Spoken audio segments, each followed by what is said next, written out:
Capítulo 1. Maravilhoso desperdício. Abrindo os olhos para o invisível. Foi Jesus a Betânia.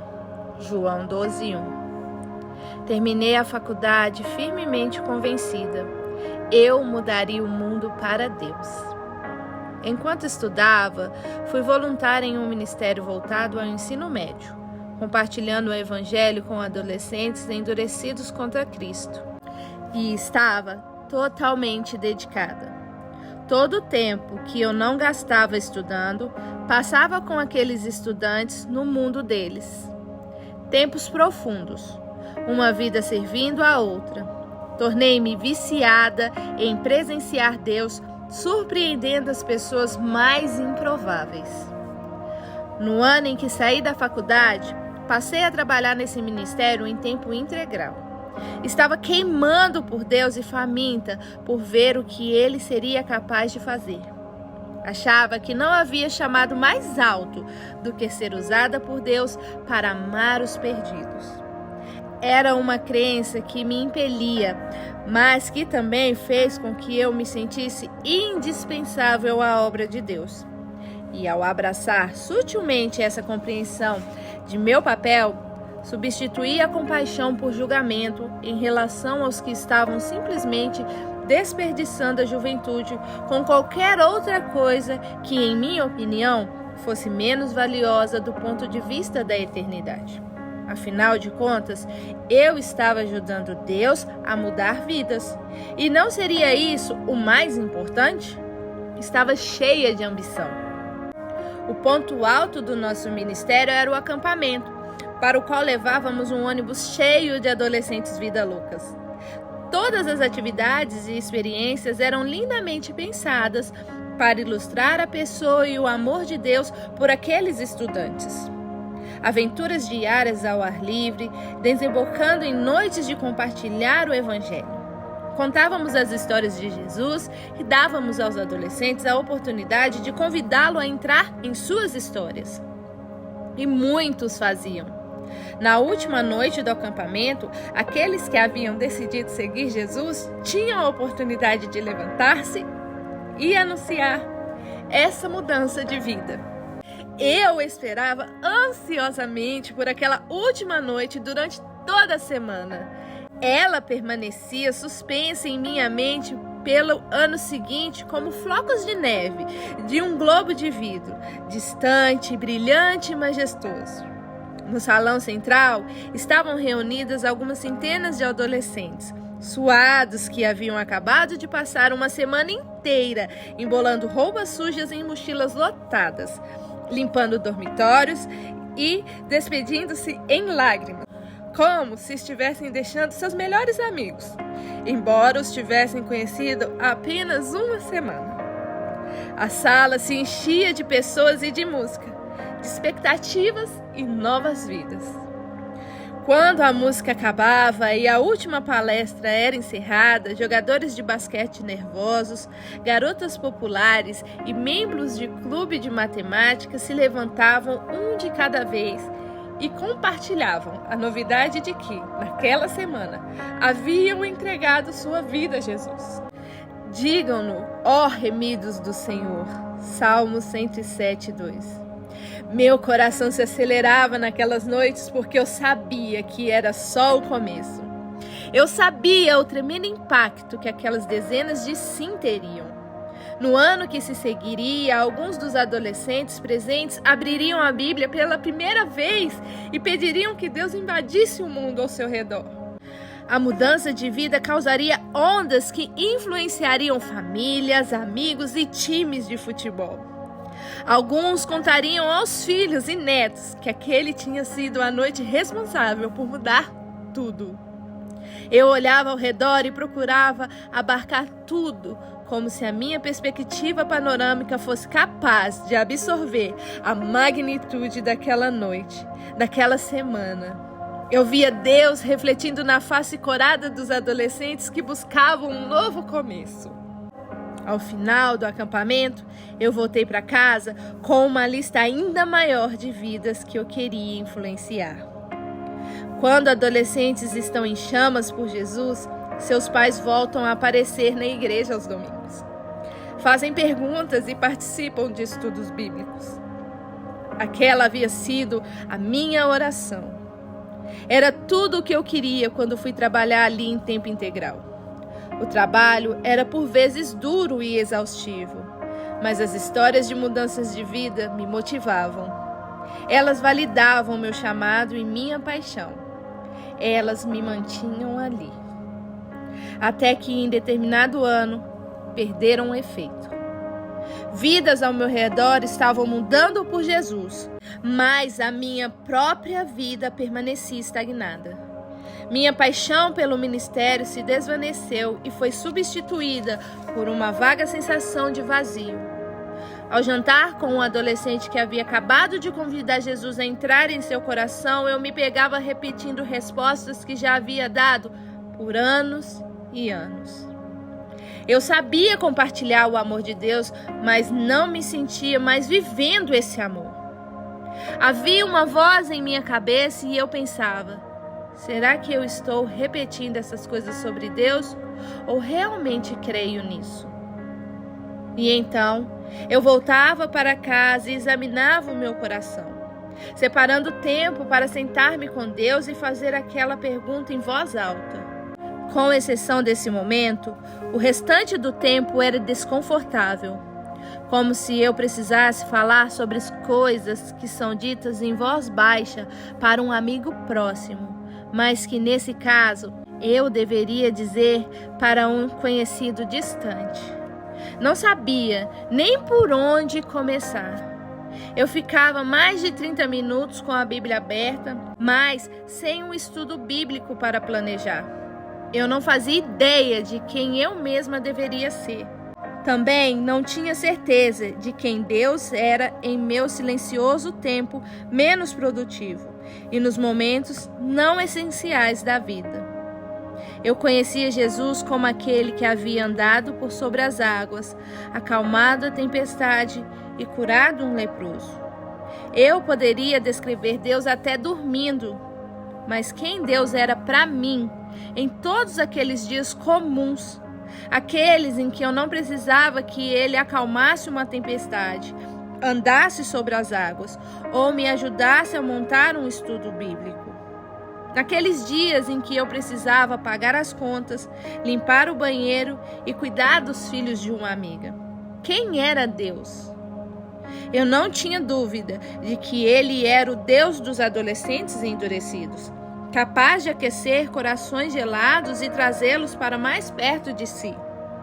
Eu sabia que Ele era o Deus das pessoas que se dedicavam ao ministério, ao constante relacionamento com os outros, a pregar e liderar.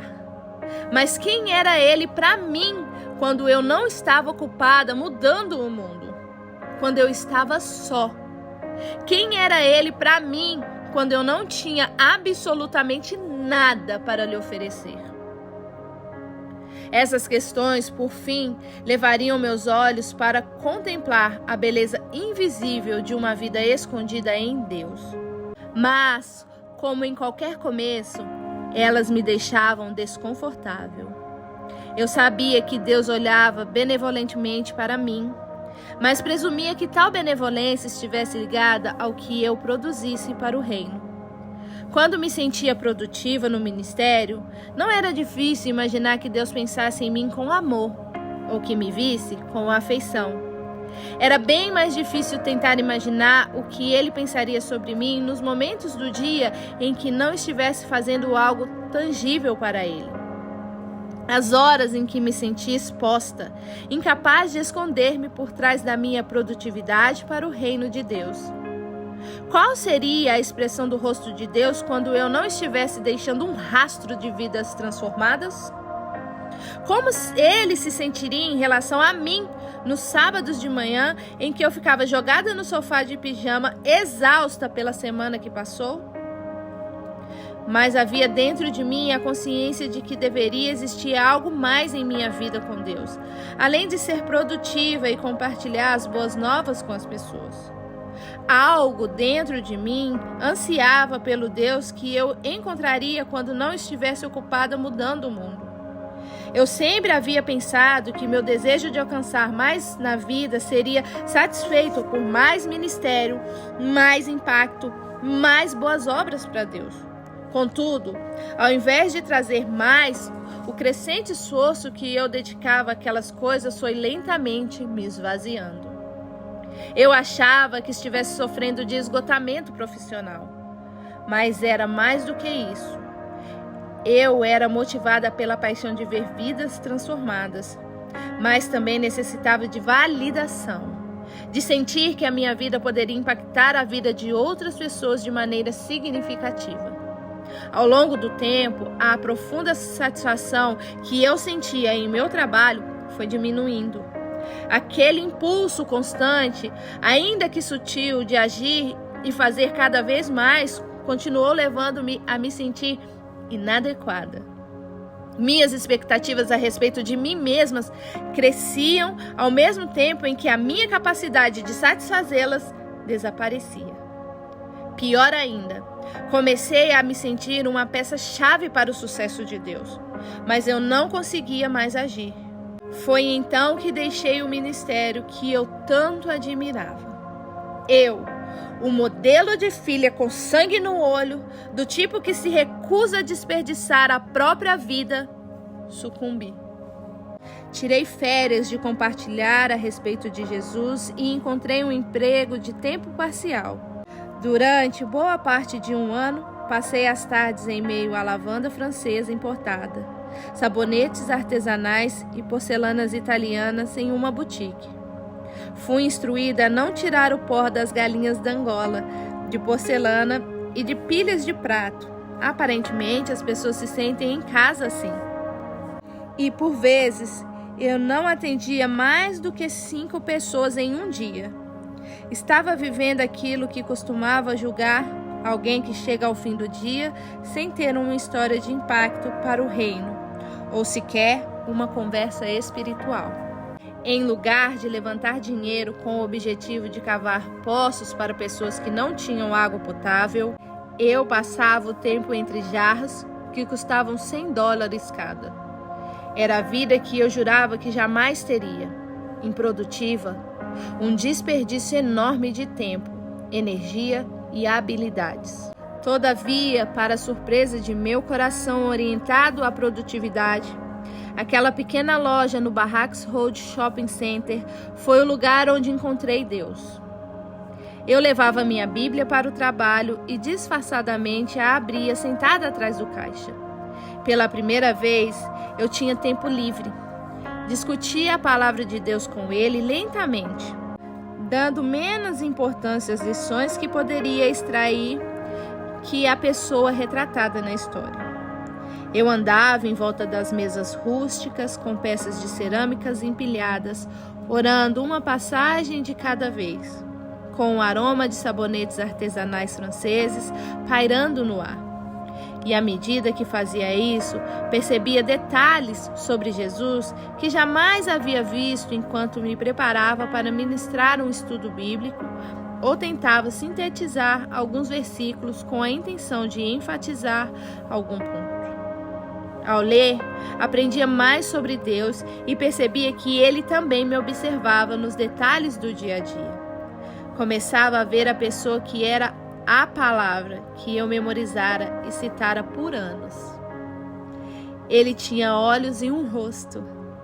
Suas mãos seguravam um martelo, lavavam pés, acariciavam rostos de crianças e dos adultos. Ele suava. Descobri camadas da natureza de Deus que sequer vislumbrava ao acelerar a vida. Nos momentos em que ele não passava de um líder e mestre para mim. Aos poucos, meu desejo de ver e sentir quem ele é através das páginas da sua palavra me levou a olhar para os detalhes da sua face. Ao contemplá-la longa e detidamente, e não somente uma vez, ao fazê-lo, percebi que ele não apenas me convidava a enxergá-lo nos detalhes de cada história que eu lera por anos para construir temas e lições, mas que ele também me via nos mesmos detalhes. Talvez pela primeira vez na vida, eu olhei nos olhos de Deus. Sua vida na terra e naquelas páginas mostravam a expressão de seu rosto, olhando para mim. Ao diminuir o ritmo, fui capaz de ver que ele também olhava além das minhas complexidades para conhecer e responder ao meu coração. Ele não exigia que eu o seguisse, mas me permitia contemplar apenas as suas costas e seus passos firmes caminhando à minha frente. Ele estava voltado para mim e me olhava com um coração aberto e uma atitude infinitamente respectiva. Seu rosto tinha uma expressão gentil, amorosa. Ele se mostrava amoroso a mim, que nada estava fazendo por ele. Assim como uma criança precisa ver o seu próprio reflexo nos olhos amorosos dos pais, eu precisava ver Deus me observando, passar horas no silêncio daquela loja. Precisava ver o brilho em seus olhos quando ele olhasse para mim. Eu vivera a maior parte da minha vida cristã com essa deficiência, imaginando seu olhar opaco e duro sobre mim. Eu precisava saber o que o Senhor pensava ao meu respeito durante a minha inatividade. Aquele tempo em que eu nada fazia por seu reino, apenas pagava as minhas contas, comprava comida e arrumava a cama. Se Deus tinha pensamentos amorosos em relação a mim em meus momentos cotidianos, era nesse momento que eu queria encontrá-lo. Eu queria crer que o mesmo Deus que se agradava de mim quando eu compartilhava o Evangelho, continuava sorrindo para mim quando eu levava o lixo para fora ou tirava um cochilo. Se eu pudesse olhar nos olhos do Senhor naqueles momentos ordinários e enxergasse neles o mesmo brilho, minhas suposições sobre Deus precisariam mudar. E eu queria que mudassem. Em um ano que, de acordo com os meus padrões ministeriais de produtividade, não passou de uma derrota, cresceu em mim a necessidade de me conectar com os olhos de Deus e perceber sua expressão verdadeira ao contemplar-me. Eu sabia que se eu fosse capaz, no meio de uma tarde qualquer, de ver a Deus como Criador, como aquele que gentilmente me atrai para perto de si com amor, eu conseguiria encontrar profundo descanso em minha alma. Eu não teria necessidade de trabalhar tanto para chamar a atenção de Deus, porque já a teria. Cada minuto comum do dia passaria a ser uma oportunidade de encontrar o olhar firme de Deus. Isso é estar escondido. Não é um conceito natural para ser absorvido pela mente humana. Há momentos em que Deus nos esconde. Ele pode colocar-nos em um emprego difícil ou em uma circunstância desagradável na qual nos sintamos desconfortáveis e incompreendidos. Ele pode esconder-nos em meio a uma multidão na qual nos sintamos perdidos, invisíveis, ou atrás da porta da nossa casa, trocando fraldas e fazendo o bebê arrotar. Ele faz isso para que possamos ver outro lado da sua personalidade. Outro lado desse Deus que olha profunda e compreensivamente para dentro de nós quando ninguém mais está olhando e prestando atenção. E para que vivamos sobre esse olhar. Sem dúvida, estar no oculto assim pode parecer indesejável a princípio. Resistimos a tais situações. Queremos sair do emprego sem futuro, livrar-nos do ministério ou da igreja onde não somos devidamente valorizados por aquilo que somos ou fazemos. E a maior parte de nossos amigos provavelmente nos aconselhará a cair fora. Queremos sair debaixo da montanha de roupas sujas e do serviço anônimo e ir para algum lugar onde tenhamos atenção, onde não apenas sejamos vistos, mas também apreciados, validados pelos que estão ao nosso redor. E ainda assim, mesmo enquanto clamamos para ser tirados daqueles lugares, Deus continua a usar as circunstâncias desagradáveis e inflexíveis para nos mostrar aquilo que Ele vê e sabe. Sim, mesmo naquele emprego que clamamos desesperadamente para conseguir abandonar, Ou naquela igreja onde parece que ninguém percebe nosso potencial. Parece que estamos simplesmente esperando algo acontecer ou suportando as dificuldades. Porém, do ponto de vista de Deus, essa fase tem um propósito. Nas palavras de Paulo, estar oculto nos leva a pensar nas coisas que são de cima e não nas que são da terra. Colossenses 3:2. É impossível que cheguemos sozinhos a esse modo de pensar. Respiramos, pagamos nossas contas e usamos nossas palavras. Tudo isso de forma temporal. Precisamos de ajuda para contemplar o invisível, as coisas do céu e não aquelas que podem tocar ou medir. Na verdadeira vida, uma vez que passamos a conhecer o Senhor, não está no mundo temporal. Esconder-nos é a forma de Deus para usar-nos e ajudar-nos a alcançar esse distanciamento, fazendo-nos abandonar aos poucos as coisas da terra, às quais nunca deveríamos ter nos apegado. Paulo prossegue dizendo que já estáis mortos e a vossa vida está escondida com Cristo em Deus. Colossenses 3:3. Foi naquela boutique, uma fase em que eu sentia estar vivendo a morte dos meus sonhos, que experimentei pela primeira vez essa invisibilidade. Foi ali que aprendi a perder tempo com Deus. Até aquele momento, passar 20 ou 30 minutos com Deus todas as manhãs com a Bíblia e um diário aberto no colo era mais do que o suficiente e o máximo que poderia conseguir separar. Tenho certeza de que inconscientemente eu considerava perdido aquele tempo extra que atrapalhava a minha produtividade e disfarçava a preguiça. Porém, à medida que o meu coração era ressuscitado através daquelas vitrines, eu começava a enxergar o valor de buscar a Deus naquelas horas desperdiçadas e improdutivas.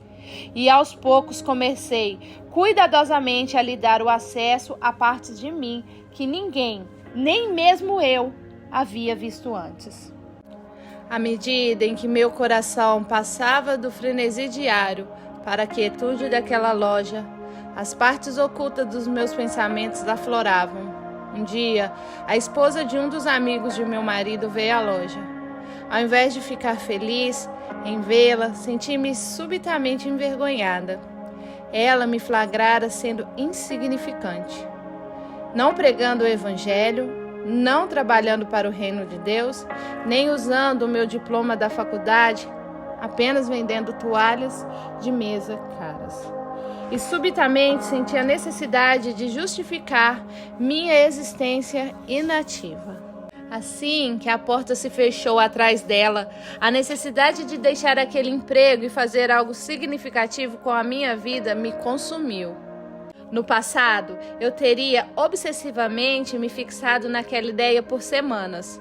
Mas, na quietude da loja e na tranquilidade do meu trabalho, senti-me mais curiosa do que ameaçada.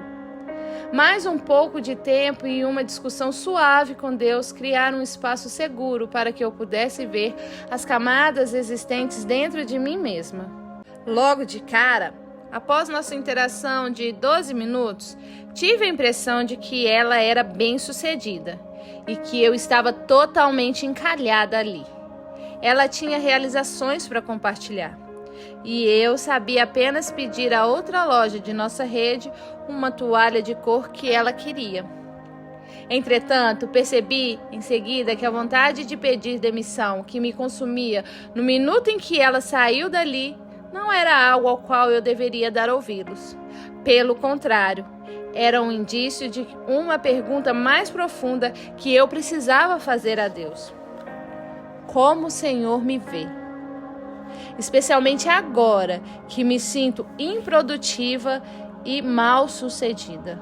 Como o Senhor me vê quando me sinto despida, sem nenhum impacto atrás do qual eu possa me esconder. Era isso que aflorava nas horas em que eu estava trabalhando, mas não transformando vidas.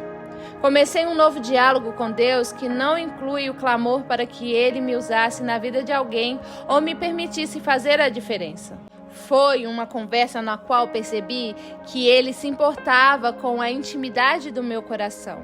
Ele se importava com as inseguranças que me assolavam. Eu sentia o pulsar da vida divina nas histórias bíblicas pelas quais eu havia perdido a paixão. Nem mesmo parágrafos inteiros, mas meras frases da palavra, que antes não passavam de respostas decoradas, transformaram-se em poesia, renovando minha mente e tornando-se novas e íntimas conversas com Deus. Ele não apenas se tornava mais real para mim à medida que eu deixava de estudar para mergulhar nas Escrituras. Ele se tornava totalmente pessoal para mim. O Deus das eras passadas era alguém novo e vibrante para mim. E comecei a pensar que ele realmente gostasse de mim ali naquela loja, onde eu ganhava pouco mais de um salário mínimo e não precisava usar meu diploma. Nas páginas de sua palavra, eu o via valorizar o coração daqueles que o buscam em secreto. Deus disse a Samuel, porque o Senhor não vê como o homem vê, pois o homem olha para o que está diante dos olhos, porém o Senhor olha para o coração. 1 Samuel 16:7. Eu ouvi sussurrar essas palavras para mim. Eu queria me envergonhar, mas estranhamente me sentia vista, conhecida e apreciada por Deus simplesmente por ter voltado meu coração e minha conversa para Ele naquele momento. Anos antes, eu jamais teria acreditado que Deus poderia me apreciar naquele estado, ou sequer me tolerar. Porém, quando a loja estava vazia e o pôr do sol se refletia no assoalho, em meio às mesas cobertas por pilhas de toalhas caras, eu me conectei novamente com os olhos de Deus. Senti seu prazer. Eu estava desperdiçando o meu tempo com o Senhor. Deus gostava de mim. Queria passar tempo comigo. Quando você está com alguém que conhece as esquisitices do seu coração e gosta de você mesmo assim, é natural que você queira passar mais tempo com aquela pessoa. Quando Deus prestava atenção em mim, mesmo aquelas partes pequenas e invisíveis da minha pessoa, eu desejava retribuir. Queria sentar-me com Ele e estudar as linhas e os contornos de sua face. Eu começava a crer que talvez a pessoa que eu era em segredo fosse motivo de elogios. Talvez a minha vida improdutiva de olhar para Ele estivesse surpreendendo os anjos. Agora, eu não abria mais a Bíblia por obrigação. Pelo contrário, era conduzida pelo desejo de ver e conhecer mais de Deus. Em cada passagem, em cada versículo, eu mergulhava naquilo que era vida para mim. Alegria na face de Deus ao me olhar. Eu tinha sofregamento procurando por anos aquela expressão na multidão, pensando que a encontraria apenas nos elogios e nas aprovações das massas, nos olhos de pessoas. Mas agora eu a vi na face de Deus. O Senhor se deleita em mim, mesmo quando eu menos pensava merecer. Deus me cultivava em segredo, escondida, por trás das vitrines de uma loja na Barracks Road. Eu raramente presto atenção à raiz de uma árvore, exceto quando tropeço nelas. Posso notar a forma como os galhos atravessam o céu quando saio da garagem de casa ou colho maçãs em um pomar com meus filhos no começo do outono. Posso esfregar uma folha recém-caída entre os dedos. Porém, na maior parte do tempo, caminho sem perceber sobre as raízes. A vida escondida de qualquer árvore que faz com que todo o restante, galhos, sombra, frutas e folhas, possam existir. Frequentemente, o sucesso óbvio de nossos dias chama a maior parte da nossa atenção. Perceber as raízes e, mais ainda, cuidar delas parece secundário quando temos galhos nos quais subir e frutas para colher. Vivemos para o que vemos enquanto Deus gentilmente nos chama para o invisível, seu invisível. Nós revivemos no invisível. Fomos feitos para Ele. Fomos formados nele. Eu havia passado a maior parte da minha vida adulta com essa falta de consciência em relação ao meu relacionamento com Deus. Eu pensava que o crescimento fosse como os grandes ramos, majestosos sobre o sol, vistos sobre um céu azul, e praticamente ignorava as raízes. Mas eu não era mais capaz de crescer em Deus sem cuidar das minhas raízes, sem reconhecer que algo enterrado sobre a superfície era o que dava vida ao tronco e aos galhos que eu mostrava ao mundo. Perceber e cuidar dessas raízes, minha vida íntima e escondida em Deus, parecia secundário quando havia tantos ramos de ministério nos quais subir e frutos espirituais para produzir e colher. Entretanto, Deus estava gentilmente me chamando de volta ao solo, chamando-me a me esconder nele ao invés de trabalhar para ele, a desviar a atenção dos galhos para a raiz, do meu trabalho visível para o Senhor, a minha vida invisível com o Senhor. Era como se ele pacientemente desviasse os meus olhos dos galhos para minhas raízes sedentas. Você não precisa se esforçar tanto para deixar sua marca no mundo, Sara. Volte para o chão. Deixe sua marca em mim. Era esse sussurro divino que comecei a ouvir naquela fase improdutiva. Gaste, derrame aqui mesmo, e eu farei a árvore crescer. Jamais passara por minha cabeça que eu poderia derramar minha vida a seus pés. Importava-me apenas com o que ele pensaria de mim. Era um lindo desperdício. Ao perceber que ele me via e me conhecia nos pequenos momentos do meu dia e me apreciava exatamente assim, eu deixava de ser uma mera seguidora de Deus e me tornar alguém que amava o Senhor. Jogar conversa fora com Deus em meu lugar secreto era algo que me transformava em alguém que faria qualquer coisa para trazer glória ao Senhor na terra. O que eu construíra com Deus em segredo me levou a uma doce parceria com Ele. O tipo de parceria que leva qualquer um de nós a causar enorme impacto nesse mundo. Não por causa da magnitude do que fazemos ou como nos sentimos ao fazê-lo, mas por causa de quem Ele é para nós. Aquelas conversas secretas com Deus começaram a impulsionar a maneira como eu interagia com o mundo ao meu redor. Fomos criados para receber atenção, para que alguém guarde uma mecha do nosso cabelo quando somos bebês, para que os nossos progressos sejam notados, para que a nossa existência seja festejada. Porém, no final de quase qualquer álbum de bebê, você provavelmente encontrará páginas em branco. Em algum momento, ninguém mais terá tempo para contar nossos dentes ou anotar as novas palavras que aprendemos. Podemos nos sentir afogados em momentos perdidos, invisíveis por ser quem somos e quem poderíamos ser.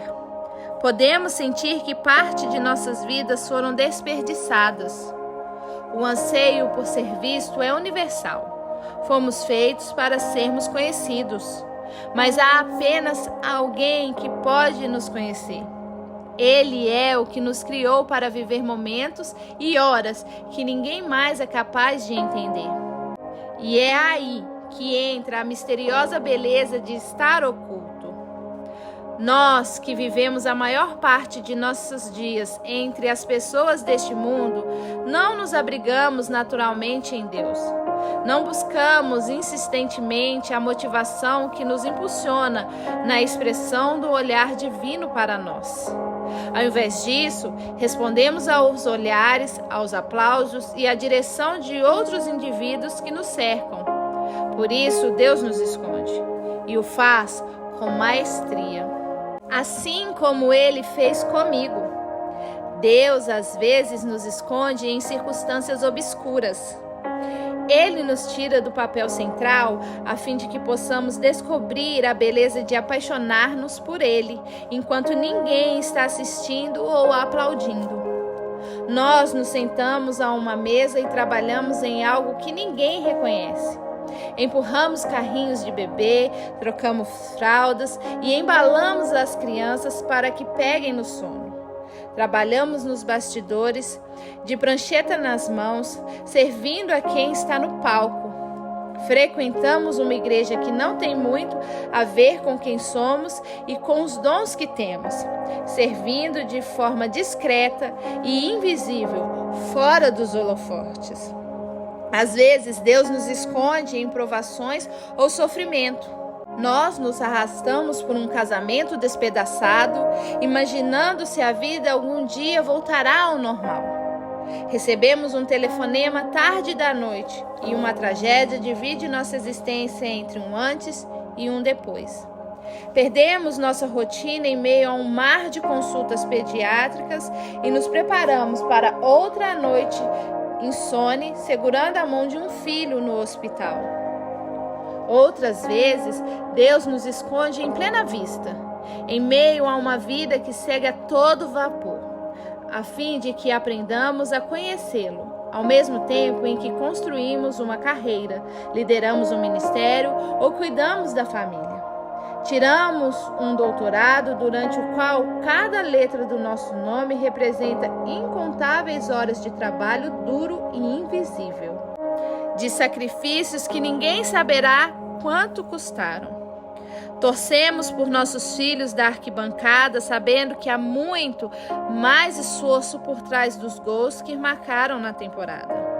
Temos enorme responsabilidade no trabalho ou liderando uma função, usando um título que traz consigo fardos que poucos são capazes de reconhecer ou compreender. Sim, todos nós, agentes de transformação do mundo, criados por Deus para a sua glória, experimentamos estar ocultos, propositalmente escondidos. Talvez estejamos ocultos hoje, simplesmente porque Deus aprecia quando lidamos, em particular, o nosso todo. Todos os nossos pensamentos, as nossas orações e a devoção concentrada. Seria suficiente que simplesmente nos derramássemos diante dele a sós? Passamos a maior parte da vida oculta dos outros. Nossos pensamentos, nosso sono, a criação dos filhos, a maneira como dirigimos e fazemos compra.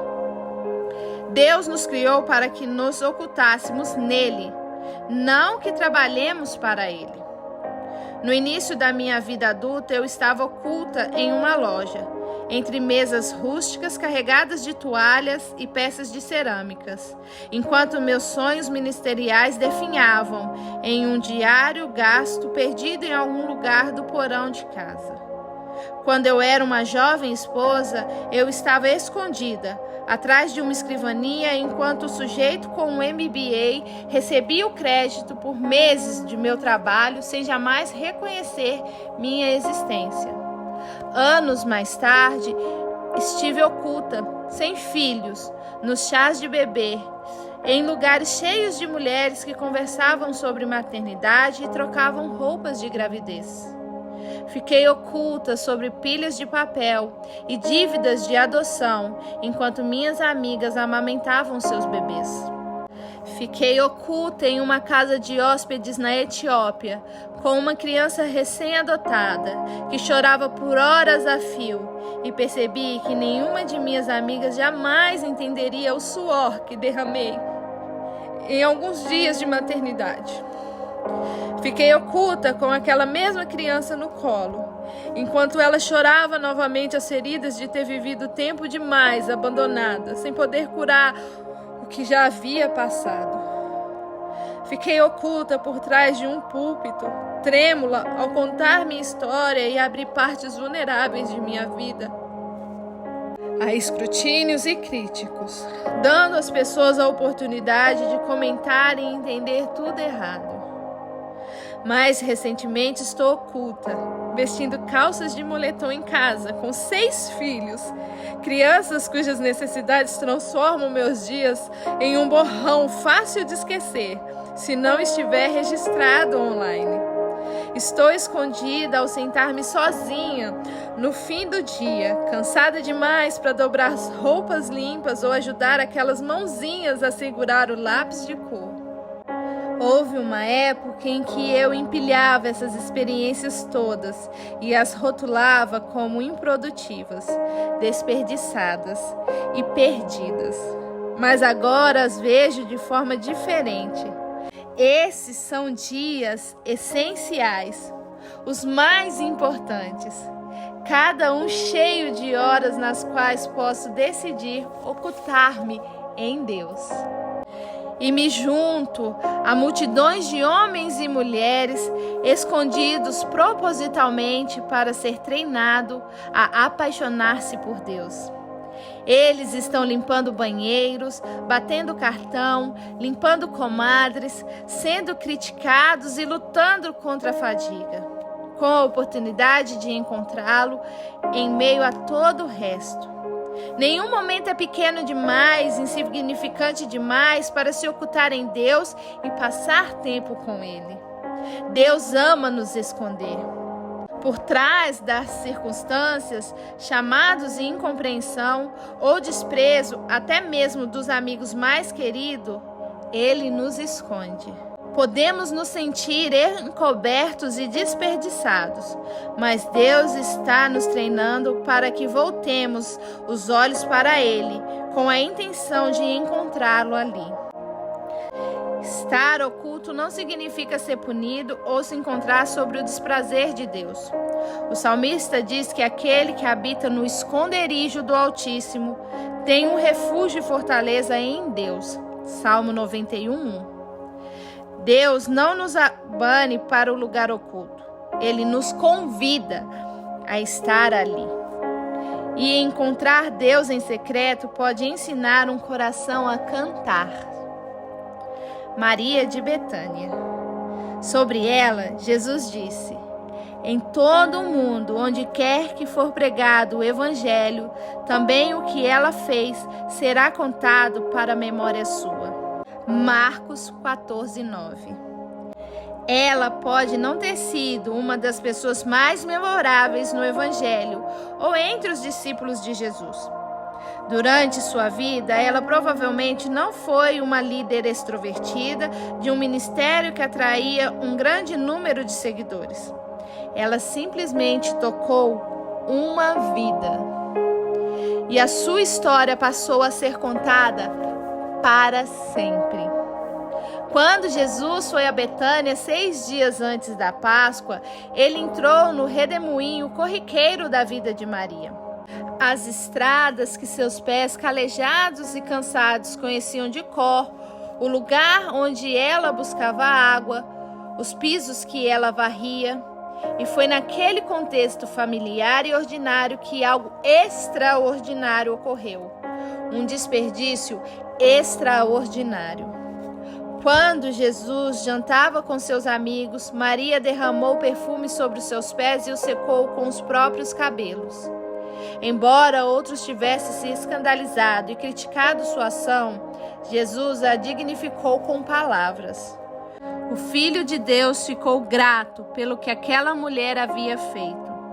Ele chegou a dizer que ela seria lembrada e tida em alta consideração por seu desperdício.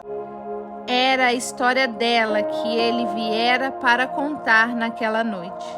E é verdade, mais de 2000 anos depois, conhecemos Maria não por causa da comida que talvez ela tenha servido mais cedo naquele dia, pelo parente idoso do qual ela tenha cuidado, ou mesmo por causa das orações que ela pode ter feito. Nós a conhecemos por sua ousada e amorosa extravagância em relação a Deus. E mesmo essa demonstração pública de afeto também foi escondida. Não porque ninguém mais a presenciou, mas porque ninguém mais importou naquele momento. Maria tinha olhos somente para uma pessoa.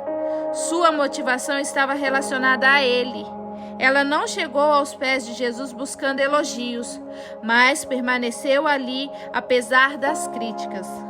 Aquilo que ela cultivou com aquele homem de maneira quieta e ordinária tornou-se a sua maior expressão. Isso é amor radical de acordo com Jesus. Em Maria, vemos o que significa desperdiçar a nossa vida em Deus, em situações que de outra maneira evitaríamos ou das quais nos ressentiríamos. O cubículo no quarto andar, a última fileira de cantores, a lavanderia. Deus nos convida, por meio da história eternamente repetida de Maria, a demonstrar uma expressão de amor radical. O tipo de amor desequilibrado que lança tudo aos seus pés, independentemente de ser visto, aprovado ou aplaudido. Os pedaços do momento de desperdício de Maria formam um prisma através do qual devemos considerar a ideia de estar oculto. Deus usou um momento voltado exclusivamente a Ele para convidar outros indivíduos a aproximar-se dele. Um momento em que ela não buscava elogios nem temia a opinião alheia. Um momento firmado em tantos outros que o antecederam, no qual o amor e a devoção de Maria a Jesus alimentaram suas ações.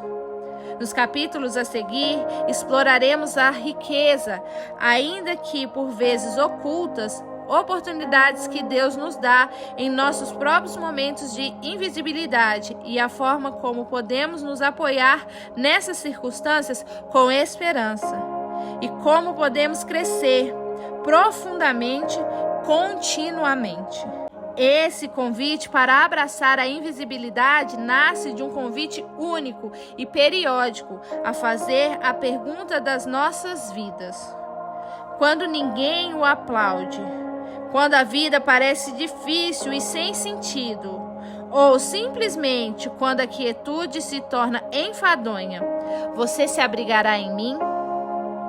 Você desperdiçará seu amor comigo neste lugar?